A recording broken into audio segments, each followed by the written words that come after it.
नमस्कार मित्रांनो, सुस्वागतम. तू ही रे माझा मितवा या मालिकेच्या पुढच्या भागामध्ये आता अंजली राकेशने जी काही रेवडी आणून ठेवलेली असते तर तो बॉक्स बघते आणि म्हणते की काय रेवडी, म्हणून ती बॉक्स उचकणार. तोच लगेच आता राकेश तिच्या हातातून ती बॉक्स घेतो आणि अंजलीला म्हणतो की तू खाऊ नकोस. अगदी हिसकावून त्याने तो बॉक्स घेतलेला असतो. आता अंजली म्हणते की तुम्ही असं का माझ्याकडून खेचलंच, याच्यामध्ये विष असल्यासारखं. आता राकेश म्हणतो की हो आहेच विष.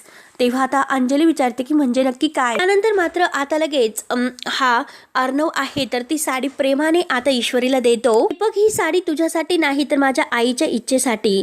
तेव्हा आता ईश्वरी ती साडी घेते आणि खुश होत मात्र आता ती साडी ती घालून नेसून बाहेर येते आणि अर्णव तिच्याकडे बघत असतो, कारण त्या साडीमध्ये ईश्वरी खूपच सुंदर दिसत असते आणि अर्णव सारखा तिच्याकडे पाहत असतो. मात्र राकेशने इंदोरी जिलेबीसाठी म्हणजे ईश्वरीसाठी अगदी भांग ज्या आणलेल्या त्या रेवड्या आहेत ना तर ते आणलेले असतात आणि आता मात्र भांग पिऊन मात्र आता ही ईश्वरी काय बडबड करते आणि नक्की काय होईल या सगळ्याचा प्लॅन आता हे राकेशने केलेला असतो. आणि मला मात्र भांग खाऊन आउट ऑफ कंट्रोल झालेली ईश्वरी बघायची आहे, त्यातच मला अगदी मजा आहे. म्हणून आता हा राकेश तिला त्या रेवड्या देण्याचा प्रयत्न करतो. तेव्हा आता मित्रांनो पुढे काय होतं हे बघण्यासाठी आपल्या चॅनलला नक्की सबस्क्राईब करत राहा.